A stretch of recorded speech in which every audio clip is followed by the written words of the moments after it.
Okay, guys. Today we're going to go over probably one of the coolest labs that I think that we will be doing, and that is learning how to read a star chart. So you're going to be able to go and take your star chart when you print it out and go outside and see what's actually out in the sky, and you can navigate by this and other things as well. So this is the star chart lab, and I'm not going to try and go, too long, but let's continue on. Okay, so the first thing you need to know, which you've probably already read about, hopefully in the book, is that all stars are positioned on a celestial sphere. Stars are a certain distance away, but we just imagine them to be on this sphere surrounding the Earth. Now, there's a lot to go over here, and we'll start by saying that okay, this is you. Whenever you go outside, right? Look, perfect picture. And then we have the horizon, obviously the ground beneath you. And then you have the compass points north, south, east, and west. Okay, so everyone's probably pretty familiar with all of that. Now, the first thing you would need to know is that anywhere, whenever you go outside and look directly up, you see this, or you don't see a point, but directly above you is what is known as the zenith. So right now, if you look up, you're looking at the zenith. Okay. And then from the north horizon point all the way through the zenith and then through the south horizon point, that is called the meridian. Now, everybody has their own meridian, and the meridian changes throughout the day, but we'll get into that more later. So, you just need to know that the meridian is the imaginary line that cuts the sky in half. So, you have, again, going from the north through the zenith through the south. Now, actually, on the meridian as well, if we go up from the northern horizon point, we get this thing called the North Celestial Point. And this is the point that is right over the North Pole of the Earth. It's like if the North Pole of the Earth were extended out into space, it's an imaginary point, but that is what that corresponds to. And this is always equal to your latitude on Earth. And for us in DFW, our latitude on the planet Earth is about 32 degrees. It's a little bit more, but let's just call it 32. Now, sorry if you hear that, it's obviously thunderstorm right now, so I can't really control that. Anyway, let's let that thunder die down. Anyway, if we go right by the North Celestial Point, you notice I have a star right here. Now, this star is known as the North Star. And the number one thing that I always tell my students is that the North Star is not the brightest star in the sky. If you take away anything from this class, it's that the North Star is not the brightest star in the sky. Okay, it's nowhere near the brightest star in the sky. And in fact, the reason that the North Star is so prominent is that there's a way to find it. um, and the way to do that is if you look at the Big Dipper, which is not a constellation actually, it's an asterism. It's a kind of layman's constellation. It's part of Ursa Major. That's the actual constellation. But anyway, if you find the Big Dipper in the sky, you can use the two stars that make up the front end of the cup of the Dipper, and if you draw a line from the bottom going up, the next brightest star, which is still not a bright star, but the next star that you see, if you kind of draw a line and go up in the sky, is the North Star. So that's how you find where north is on the planet Earth. But the thing about it is that the sky rotates about the North Star. So the North Star doesn't ever change during the night. But the other stars will rise in the east and set in the west, right? So that's why the North Star is important, and it's very, very, very nearly on the North Celestial Point. So between the North Horizon and the North Celestial Point is our latitude. So, for instance, if you were to walk north to Canada, what would happen with this? Well, it would actually get higher and higher and higher in the sky. and until you are um, at the North Pole, the North Star would be directly above the North Pole. Like it would be at your zenith, right? But if you went south to Ecuador, this North Star would get lower and lower and lower. And since Ecuador has 0 degrees latitude, because we measure it from our equator, then our North Star would be on the horizon. You might not even see it. So that's how that works. So anyway, if we keep going, there's another thing here, the CE. This is the celestial equator. So this is this ring here, and this is as if the Earth's equator were extended out into space imaginarily, like to infinity. So this is the celestial equator, and the important thing about this, and this is very important for your lab, is that the celestial equator and the zenith, that is the same thing as your latitude as well. So you can see if we were to walk north to the North Pole, our celestial equator would get lower and lower and lower until we were at the North Pole and it would be on our horizon. Whereas if we were to walk to Ecuador, which is at the equator, it would get, it would get smaller and smaller and smaller. And if we were to look up, if we could see the celestial equator, it would be right directly above us because we're on the Earth's equator. And again, that's going to be very, very important here in a minute. So we keep on going on our meridian. We hit our south horizon point. And then if we go down more and more and more, we get our southern celestial point. And we never see that. And this is basically kind of be the last time we talk about it. If we were in the southern hemisphere, there are ways to find that in the sky, but they don't have a southern star like we have our North Star or Polaris. They don't have a Polaris equivalent. They use something else. Okay, so this is not exactly like your star chart. The star charts that I use were created by SFA, and those star charts are actually used in all manner of universities, but this is another star chart. I'm using this one just for, since it's all one image. It's essentially the same thing though, right? The stars in the sky don't really change. But anyway, there are some things that I want to point out on this star chart. So you will be using the star charts on page 3 and 4. So you're going to need to probably print those out if you can. But anyway, star chart 3, I believe, is going to be your left star chart. This one has Orion on it. So if you have the star charts open or printed out, you can see what I'm talking about. It has Orion on it, and it has this wavy line here, right, going up. And I'll explain what this wavy line is in a second. And over here is going to be, I believe, star chart page 4. It's going to have this wavy line going down. Now, this wavy line here is called the ecliptic. Okay. And the ecliptic represents the path of the sun throughout the year. So what happens is that, oops, let me go back. The sun, there are little dates on here, and I can't even see them because it's so tiny, but if you look on your star charts, you'll see dates. And that is where the sun is on that date. So it takes 365 days to move around this. And the sun moves on this chart from right to left, and then it actually wraps around, comes like this. So right in the middle, this is called the vernal equinox or the spring equinox, and it should be somewhere around March 22nd, something like that. March 21st or March 22nd. It does slightly shift, but not enough to matter.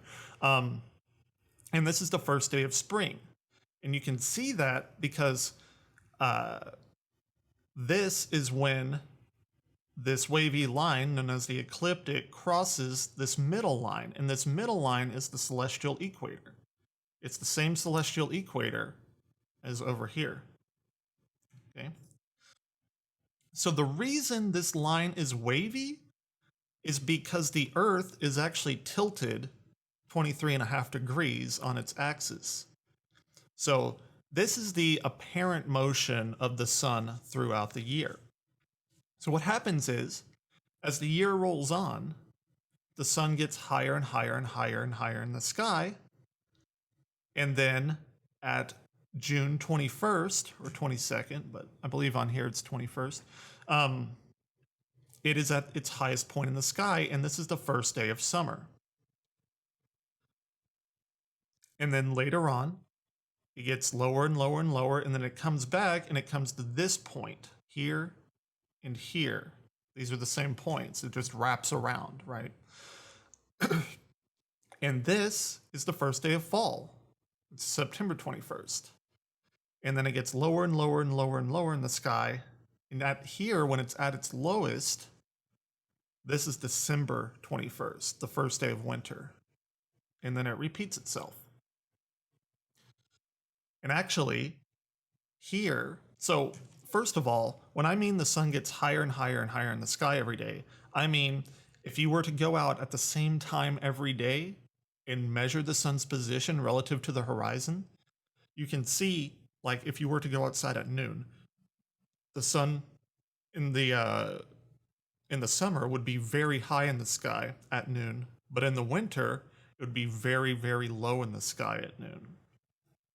And it switches, it goes up 23.5 degrees and then down to negative 23.5 degrees because that's the way that the Earth is tilted, right? So we will, I think that's all I want to talk about here. I guess another thing would be that here down near December 21st, 22nd, somewhere around there, it's no surprise to us that that is when all of our holidays are concerned, because a long time ago, people thought that the sun was going to dip below the horizon. So they had all of these festivals and sacrifices way, in ancient Roman times and things like that, to appease the gods into, making the sun come back because, they thought that they were going to die without it.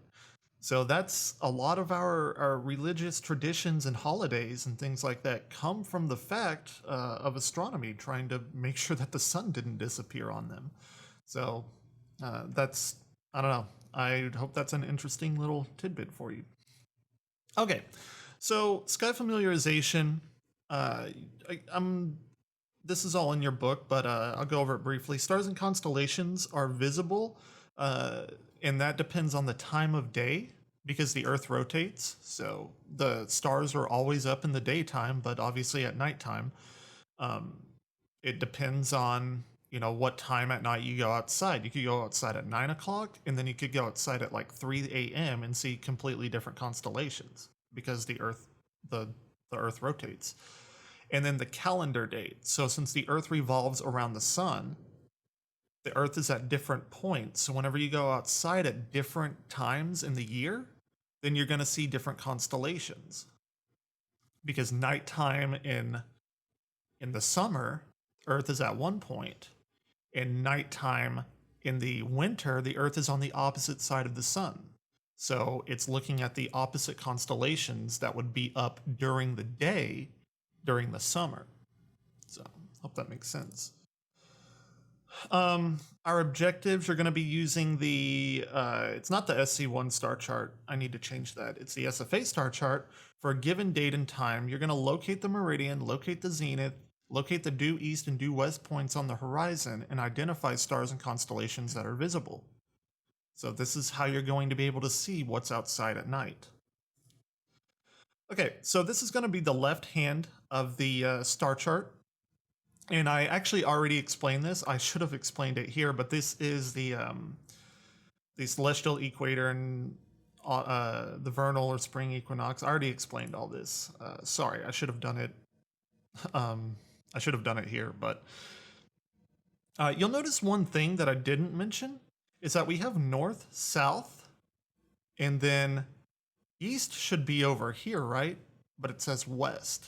and east is right here, but this should be west. Now, the only way that I can tell you why this is, why we flip east and west on our star chart, is because if you think about a globe and look at a globe, you're looking from outside in. So you have north, south, east, and west as you normally would, like on a map. You're looking down on it. But since we are inside this sphere, this celestial sphere, we're actually on the interior of this globe, and looking out flips east and west. That's just the way it is. I don't know if you can visualize that or not, but just really be conscious of that. Okay, so let's look at some stuff on the star chart. There's a lot of stuff here, but I'll explain everything. So the first thing that you need to know is that these black dots are stars. The fainter stars are smaller and the brighter stars are bigger. This does not necessarily mean that the stars themselves are bigger. It just means the brightness, how bright they are. Because if you were to take a telescope outside, and it's sad that we can't do that because we're in this online issue thing, whatever. You cannot see a star. Stars are still just pinpoints of light, but you can see fainter sky objects and you can resolve binary stars and stuff like that. But the stars are still pinpoints of light. People expect to take telescopes outside and see these massive swirling balls of gas. The only way that you would do that is if you took a solar telescope and looked at the sun, and even then, it's probably not what you would expect. But I just want you to know that the bigger does not mean physically bigger, it just means brighter.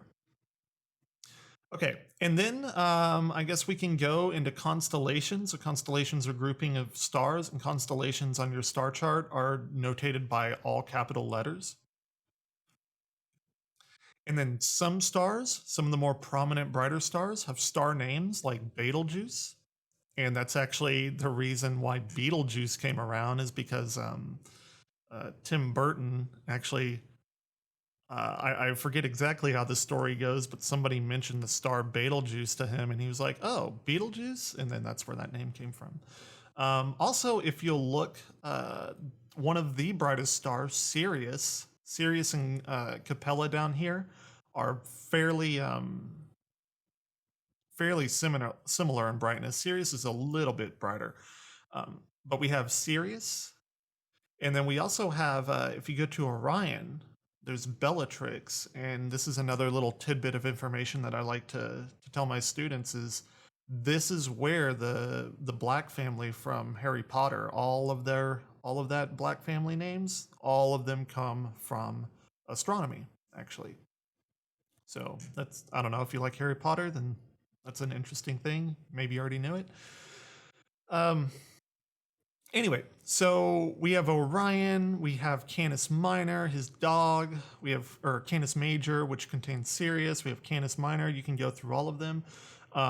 Again, we have the ecliptic here, this wavy line.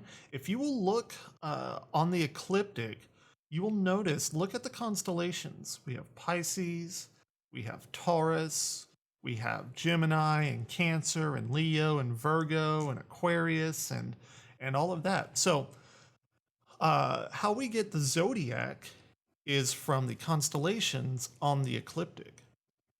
And this is what, a lot of people, you probably know your zodiac sign, but I want to tell you right now that your zodiac sign comes from astrology, and astrology is not a real science. And in fact, I can show you why it's not a real science, and your zodiac sign is probably wrong. Because your zodiac sign, way back in the day, several thousands of years ago, it was where the sun was during your birth month, right? So, for instance, I was born on June the 24th. My zodiac sign, astrologically speaking, they tell me I'm a Cancer. But if we go to June 24th, well, hold on a minute. Cancer is over here in around August. Around August. Sorry, that's blurry, but I know it's around August. While, look, my zodiac sign, according to this, is actually going to be either Taurus or Gemini, actually, probably a Gemini. So, what's going on here? Well, whenever astronomy came about from astrology, whenever we started getting better optics, better telescopes, and can explain these things, we know that the Earth actually kind of wobbles like a top. It's called precession. It does it every 26,000 years. So when that happens, our wobbling makes our tilt kind of wobble as well. So that makes our ecliptic, this thing, the ecliptic is basically the plane of the solar system. So it's like the flat area that all the stars and planets and the sun have formed in. So that's the ecliptic, and the reason it's wobbly is because the Earth is off center, and we're using these star charts as like an Earth centric map. So that's why the ecliptic isn't lined up with our celestial equator. Remember, this is kind of like the Earth's equator extended into space. So as the ecliptic wobbles, it shifts. And actually, some of the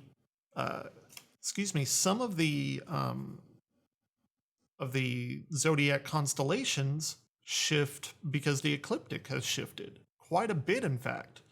And if you'll notice, if you go to the other star chart, one constellation, I believe it's, what is it? I forget, one of them has fallen off, but you'll notice that another constellation has actually entered the ecliptic, and that's Ophiuchus. So Ophiuchus is actually the 13th zodiac sign. So if you're born where Ophiuchus, if you go to the other star chart, sorry, I can't right now because I'm in the middle of this slideshow. If you look at Ophiuchus, you may, if you were born during that month that Ophiuchus is in, you may be the 13th zodiac constellation. So that's where the zodiac comes from. Again, astrology, I've literally just disproven it because this is current star charts. And, astrology is fun to look at and everything, but it's definitely a pseudoscience for sure. Normally, if we were in class, I would get a lot of feedback or maybe somebody challenging me, and it's always a fun discussion, but we can't do it here. Anyway, I'm going to continue on. So those are the zodiacal constellations. Now, well, I'll get to that here in a minute. I do not believe on the SFA star charts there are deep sky objects, but if you were to go out and search for this SC001 star chart, you would see a couple of deep sky objects like M31, which is the Andromeda Galaxy because it's in the constellation Andromeda, Ancient Chi Persei, which is a really cool star cluster, and stuff like that. But let's see, what have I not mentioned? Oh, so you'll notice that up and down, we have this thing called declination. So this is in degrees. So this goes from 0 degrees all the way up to 90. Now, these star charts only go up to 60, but if you were to go and look at pages 1 and 4, I believe, the first part of the star chart and the fourth part of the star chart, they're circles, right? And those cover the top half of the sky. So those cover things near the south celestial pole and the north celestial pole. All of this stuff covers things. Let's see if I go back real fast. This stuff covers things in this area because we're centered around the celestial equator, not the north or south celestial pole. Because you see, if you were to look into map making, there's a lot of crazy stuff and a lot of crazy ways of putting a round object on a flat map. And that's why it's cut off. So those circles kind of cover this area and this area. So if you will not see the North Star on this star chart because it's on that first rounded star chart. So we have declination up and down, and you can see the degrees, whatever. And then For left and right, we measure it in right ascension in hours. Actually, hours, minutes, and seconds. Really, hours and minutes on this star chart because seconds are just too tiny. And there's a good reason for that. So, and we'll definitely get into that here in a minute. Celestial Prime Meridian. This is a special meridian. This denotates 0 hours, and you have to pick somewhere to start, right? So this is known as the vernal equinox. That's the celestial prime meridian that goes from the north to the south, not necessarily through your zenith. It's just whenever that's where we start counting 0 hours in the night sky. So to find the position of stars, all you do, let's say we wanted to find the position of Sirius, you would start at this prime meridian, go left, and if you're looking at your star chart, you should see that here, these little ticks, I think every tick is about 5 minutes. So if we go over, you can see that we're about 6 hours and 45 minutes because we're counting 1, 2, 3, 4. Make sure you, like, whenever it asks you for a position of a star, a lot of people will say it's 7 hours and 15 minutes because they're so used to counting left to right. So just be aware of that. Don't do that. And then declination, we just go down, we go over, and it's about negative 17 degrees. Now, if you were to put like negative 16 or negative 18, that's fine, right? But if you were to put like negative 30, that's obviously incorrect. So that's how you find a star at any position. Just go up, see where it is, and then, yeah, that's it. Okay, so this is actually how we find out what we can see at night. Now, this star chart is calibrated for 8 o'clock at night. You have to pick some time at some point in the day or night to make this star chart, and most of them are calibrated for 8 p.m. The SFA star charts are, this SC001 star chart is. It's just a point in time where you have to say, okay, at 8 p.m., this is where all the stars are on any particular day. So, what you do, how to find out, like for in this example, we're going to say at April 21st at 8 p.m., we're going to see what we can see at night. So, what we do is we go down here, and you can see there are different dates. Let me see if I can't bring up the star chart so I can show you a little bit better. I will go back. So this is your star chart. And if we go down, you can see the right ascension in hours. And actually, at the top is where the dates are on your star chart. So this is April 21st over here. Okay, so this is where the dates are located. And you can see there are only so many dates. And you'll say, well, what if I want to go outside at April 25th? Actually, you can count over, but there's a more precise way of doing it that I want you to do. I do not want you to use these lines. I will teach you that technique at the very end. So let's go back to the PowerPoint real fast. Oops, switch that.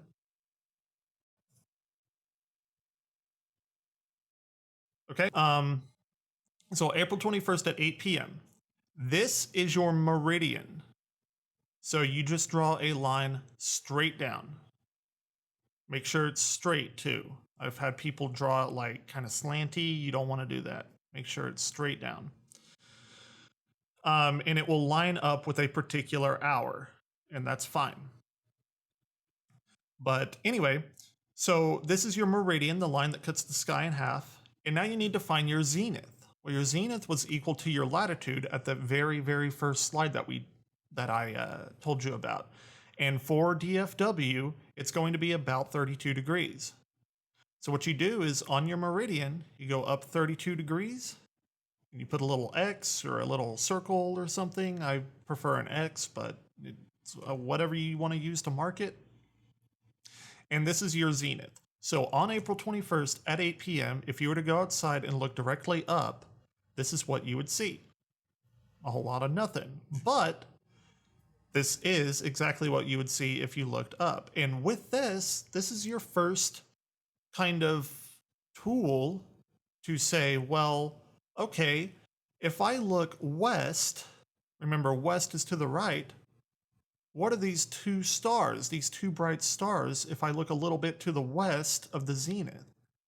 Well, on the star chart, these are Castor and Pollux, the twin stars of Gemini. Be like, oh, okay, well, what if I look a little bit south? There's this question mark looking set of stars. Well, this question mark looking stars is the constellation Leo. So you can already see how you can start seeing what is what right now.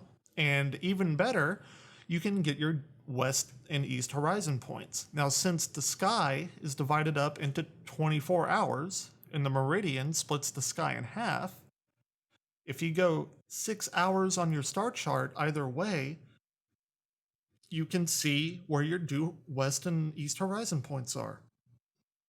So here, this is at what, 10 hours?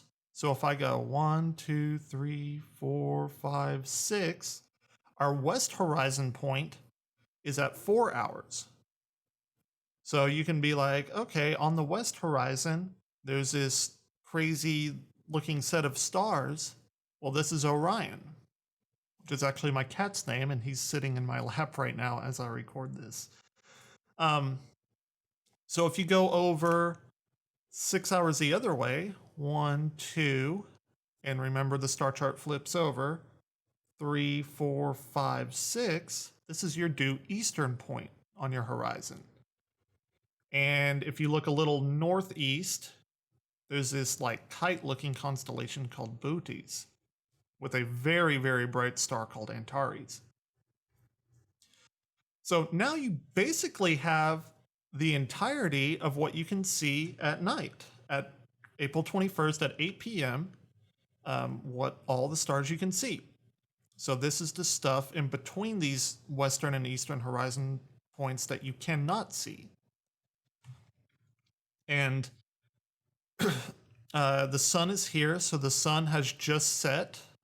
You know, it's 8 p.m., so the sun has just set in the west, so it's over here. Now, the sun does not move like the stars move during the night. The sun is where it is on that day, on the, for that entire day on the ecliptic. But what we're going to see now is how the stars move at night. So let's say you wanted to go out on April 21st at 9 p.m. Well, I said that this chart was only calibrated for 8. Well, that's the ingenious thing about using right ascension in hours and minutes, is because if you want to go out at 9, all you have to do is shift everything over once. So look, watch. So we're at 10 hours, our western horizon point's at 4 hours. Now, if we go over at 9, go outside at 9, look, everything is shifted over. So right now, our zenith is in Leo Minor, which are very dim stars. And look, Orion has moved closer to the western horizon. And if we want to go out at 10 p.m., we just move it over another hour. So Orion has now set. You will not be able to see Orion because the western horizon, he's gone below it. And et cetera, and et cetera, and et cetera. So now the last thing that we need to talk about is what happens if you want to go outside at a date that is not on your chart. I mentioned this earlier. So let's say if you're looking at your star charts right now, you want to go out at January 10th at 8 p.m. Well, this is, once you learn this, you'll have mastery of this star chart. This is the hardest thing to do. If you want to be precise, it's not terribly difficult, but you know, it's in the realm of what all this is. It's the hardest thing. And there are really just 3 steps. I believe it's 3 steps. So I'm going to go through this. I would normally repeat this like 5 or 10 times, but you can rewind this and, you know, since this is a video, I'm not going to repeat myself a bunch. So you're going to find the date that is closest to, but not over the date that you're looking for. So I hope you're following along on your star chart. So where you want to go out at January 10th, the date that is closest to, but not over January 10th, is January 5th. So January 5th, and this would be at 8 p.m. So that's where your meridian would be. Okay. So then what you need to know is stars cross the meridian 4 minutes earlier each day due to the Earth's revolution. So as the Earth revolves around the sun, the Earth is revolving around the sun, and it's also rotating on its axis. And due to both of those things, stars rise 4 minutes earlier each day. It just is the way it is. So what you need to do, the second step, is to get the difference of days. So the 10th is when you want to go out. 5th is the date on the chart. So 10 minus 5 is 5 days. So that's the second step. Just subtract those 2 days. And then what you do is, due to this Earth rising, stars rise 4 minutes earlier per day, you have a difference of 5 days. Sorry, I live by a train track. I don't know if it's picking that up, but that's really annoying. But you have a difference of 5 days. So you multiply that by the stars rising 4 minutes earlier each day. So you get 20 minutes, because day on the bottom cancels out days on the top, and you're left with the unit of minutes here at the top. So that is how much you're going to move your meridian, or your meridian over from January 5th in this case. So you'll move it over 20 minutes. So you'll count little ticks. Each tick is 5 minutes. So 5, 10, 15, 20. You'll count 4 ticks over. And that is where your meridian is on January 10th at 8 p.m. Okay. So you can rewind and go and watch that. I'm going to leave it there. A few things to remember. Any line on your star chart, north-south, is a meridian. It may not be your meridian, but it is technically a meridian. Approximately 1/2 the stars are visible at any given time. The Earth's rotation means that the stars, the sun, the moon, and the planets rise and set each day. And the Earth's revolution about the sun lets us have seasonal stars and constellations. So we get to see different constellations at different seasons. So what I want you to do, this would be classroom, but what I want you to do is do the sky familiarization part 1 on page 5. And I want you to do the other questions on the next page as well. And I want everybody to do September 2nd at, I don't want you to do it at 10 p.m. Change that, excuse me. I mean at 8. I wanted you to do it at 10 p.m. So we're going to change that right now. Okay? So that would be for this Wednesday. Oops.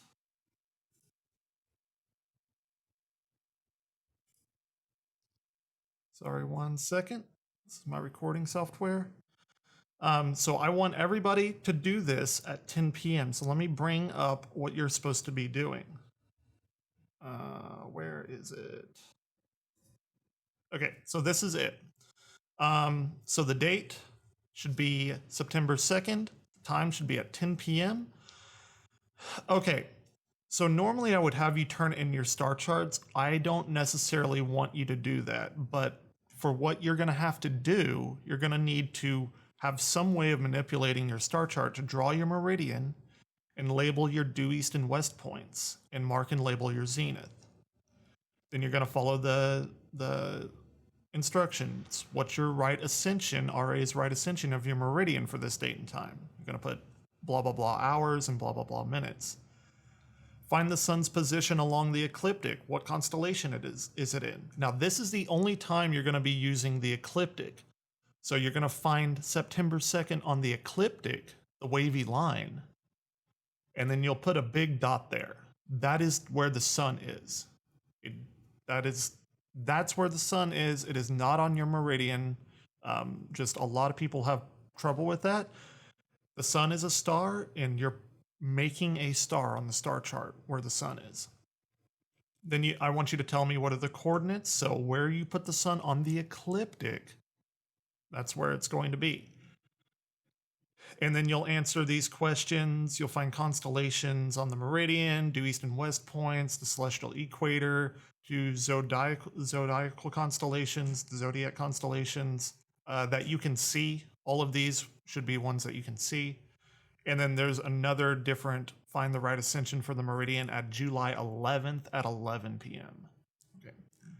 So this should give you a fairly basic understanding of how to use a star chart. And I will briefly mention this first star chart. This is used in the exact same way,